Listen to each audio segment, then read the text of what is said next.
Tumekuwa na positions mingi kwa serikali since 1963. Kwa serikali ya Jomo Waluya walikuwa maminister. Wewe kama unatumika kama gun, lazima utauawa na serikali ambayo inakutumia.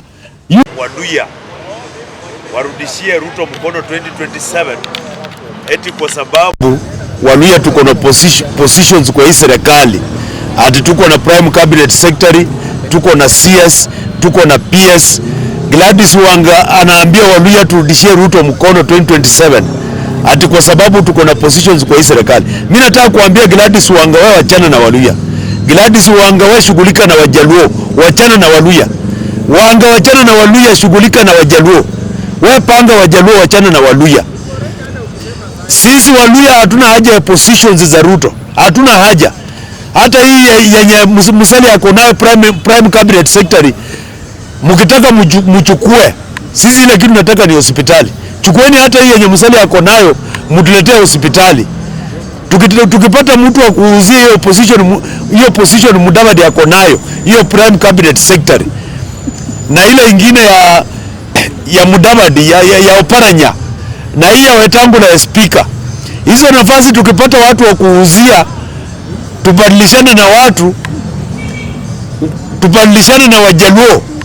Wajaluo wachukue hiyo nafasi ya prime cabinet secretary, wachukue hiyo ya speaker Wetangula, wachukue hiyo ya Oparanya, but watupatie hospitali na shule. Tunaweza furahi sana. Tunaweza furahi. Tutafanya dini na mashemeji na ndugu zetu Wajaluo. Wachukue hizi nafasi akina Mudavadi wako nazo, wachukue zote, na sisi watupatie hospitali na shule. Sisi hatuna haja na positions kwa serikali ya Ruto. We are not interested. We are not interested. Hiyo position Mudavadi yako nayo, na Wetangula yako nayo, na Oparanya yako nayo, ni position ambazo wanakula mshahara ya bibi yao na watoto wao. Sio position ambayo inasaidia jamii ya Mulembe. Jamii ya Mulembe hatuna haja na hizo positions. Jamii ya Mulembe hatuna haja na, kwa sababu sisi tayari jamii ya Mulembe imekuwa na makamu wa rais watatu. Hakuna jamii nyingine hapa Kenya imewahi kuwa na makamu wa rais watatu. So we are not interested kwa positions za Ruto.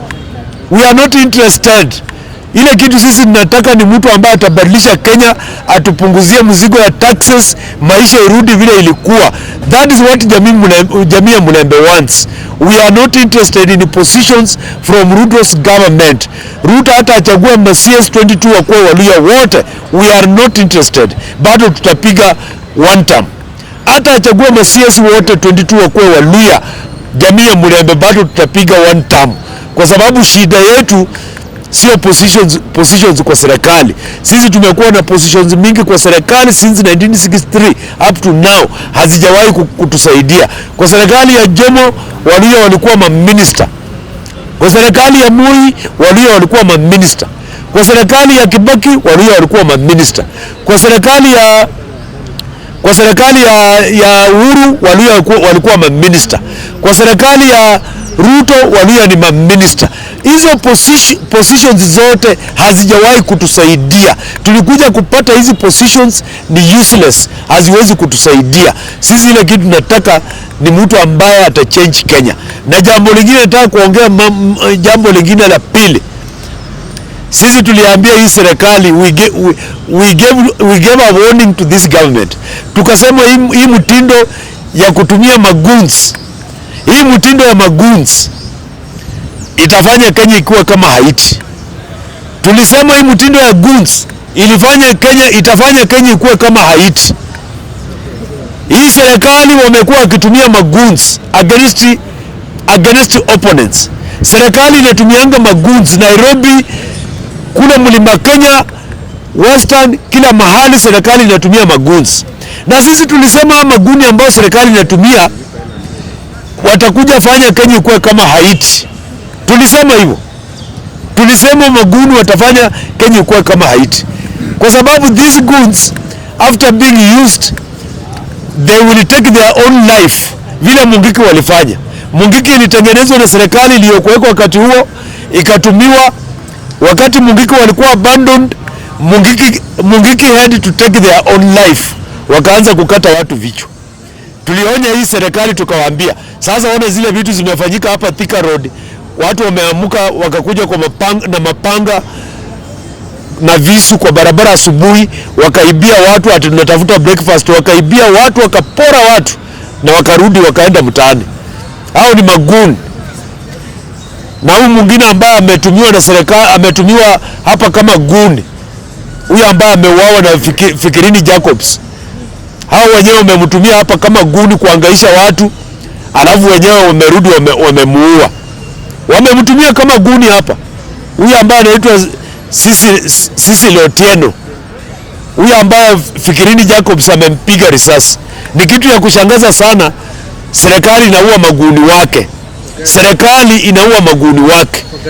Baada ya kutumia huyo kijana anaitwa Sisi Otieno Ouma, ama anajulikana kule mtaani Sizo. Baada ya kumtumia hapa Nairobi kama gun, kumobilize magun, kuangaisha watu, Gen Z wakisema wanafanya maandamano, wanaambia huyo kijana tayarisha magun, analeta hapa town. Baada ya kumtumia, serikali imeshamtumia, sasa serikali yenyewe ikamuua.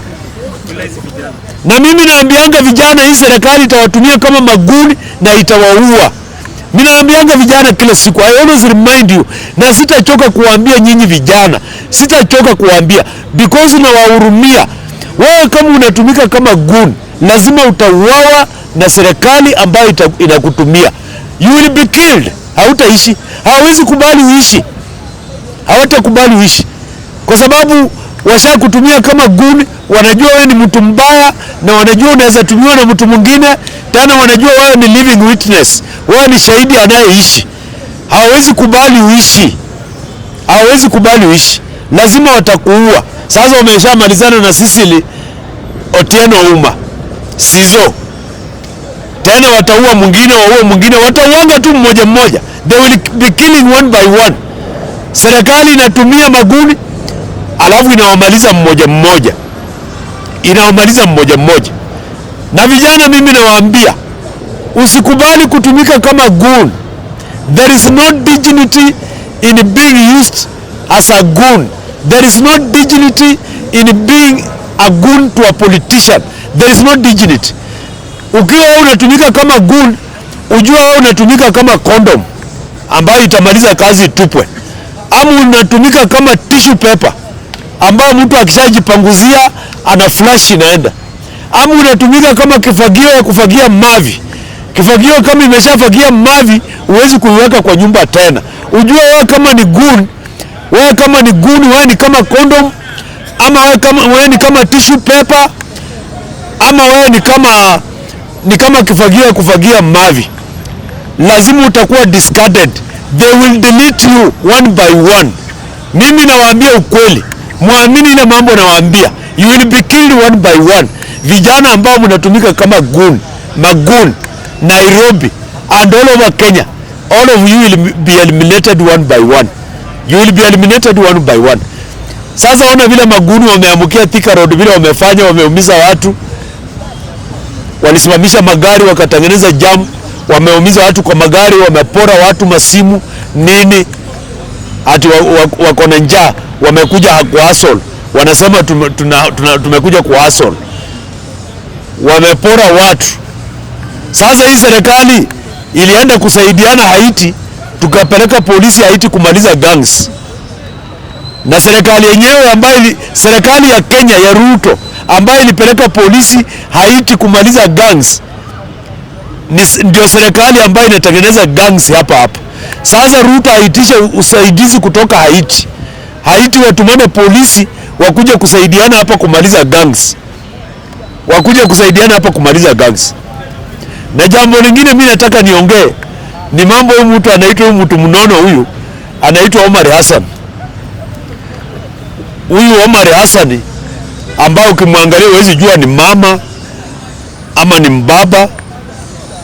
Huyu Omar Hassan, huyu mtu ambaye anakuanga mwili kubwa, huyu Secretary General wa UDA Sarai, ambaye kila mara shida yake ni kupanua mdomo na kutoa mambo machafu.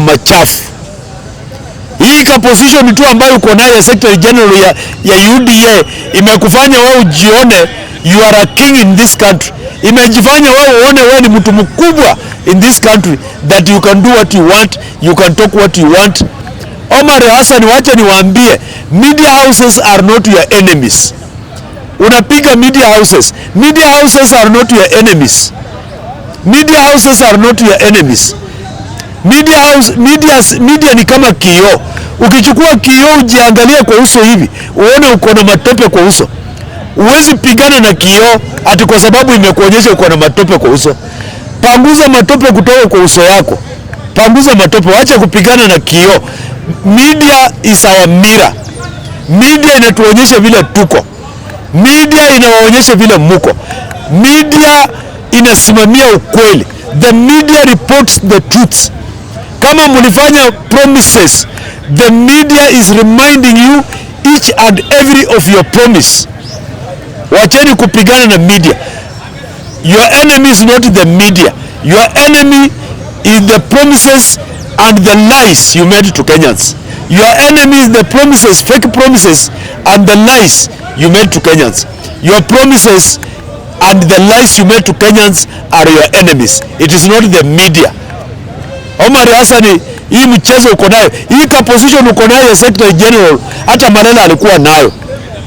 Usijiona ati wewe uko hiyo position na ati uko kwa position kubwa, unataka kuhangaisha watu, unataka kuhangaisha media, unataka kufanya nini?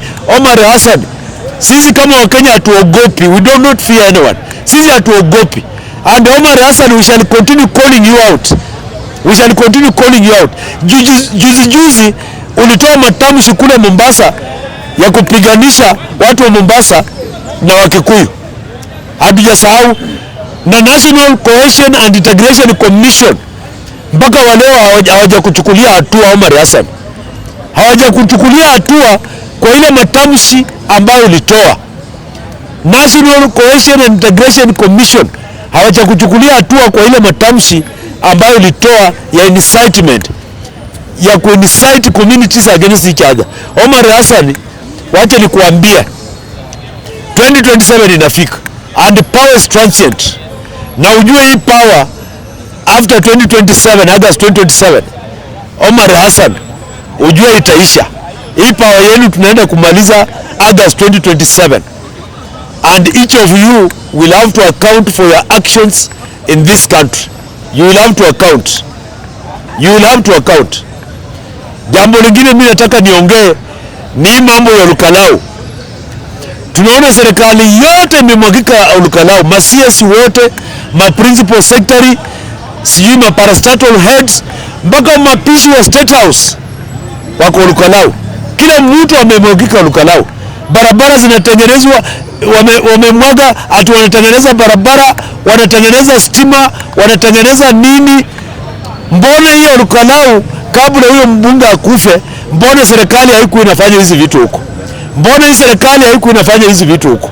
Mbona mnadanganya watu wa Olukalau?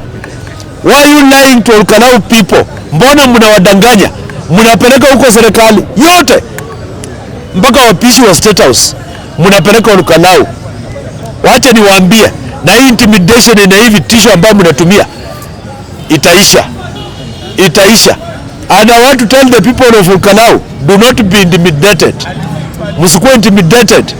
You must vote for you must exercise your democratic right by voting for the right candidate.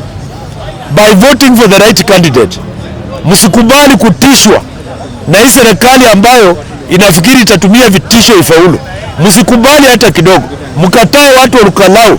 You must stand firm and refuse and reject this dictatorship, this regime of dictatorship. You must reject the UDA candidate in Olukalau. Watu wa Olukalau, Wakenya wanawaangalia. Wakenya wanataka waone mupeane mfano. Msifanye vile watu wa Mbere walifanya. Watu wa Olukalau, msifanye vile watu wa Mbere walifanya. Reject UDA candidate. Lazima tuue nyoka na mayai yake. Msikubali huyo candidate ambaye ako hapo UDA ni mtoto wa nyoka. Huyo mtoto wa nyoka msikubali, kwa sababu akiingia kule kwa bunge atakuwa anaimba wimbo ya Ruto. Hata finance bill anapiga kwa sababu Ruto anamwambia amepiga, apige yes. Na mimi nataka nimalize kusema hivi, tumeona mambo ya madawa, tunaambiwa kuna madawa fake,